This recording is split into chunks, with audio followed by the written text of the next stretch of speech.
À Broukro, dans le département de Bongouanou où il réside, Yves cultive le manioc. Cette spéculation pour lui nourrit son homme. Le champ de manioc, ça a reçu très bien ici. Au départ, on faisait 1 hectare. Bon, ça peut nous rapporter au moins 1 million, 2 millions. Bon, maintenant, on a essayé d'agrandir un peu. Avec 5 hectares, on va voir ce que ça va donner.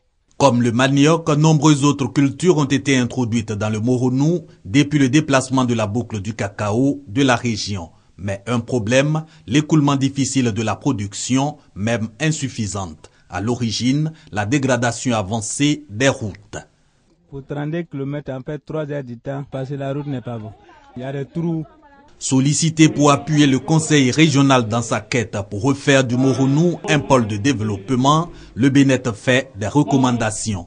Création et appui de tout genre aux coopératives pour améliorer les productions vivrières, animales et halieutiques, tout comme les matières premières dont le couple café-cacao.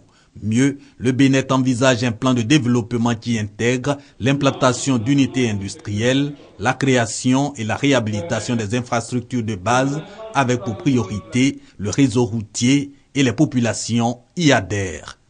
Nous souhaitons que vraiment cette étude-là puisse donner les résultats et que le conseil régional, en accord avec le gouvernement, puisse nous apporter la solution.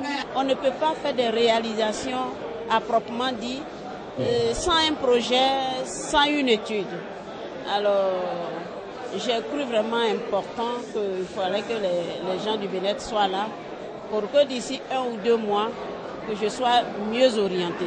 Ce plan de développement, s'il est suivi, va contribuer à réduire de 80% la pauvreté dans la région du Moronou, selon les experts du Bénet qui comptent le mettre à disposition dans 2 mois. C'est un projet du défunt Conseil général de Bongouanou, dont la réalisation aura coûté environ 30 millions de francs CFA au Conseil régional du Moronou.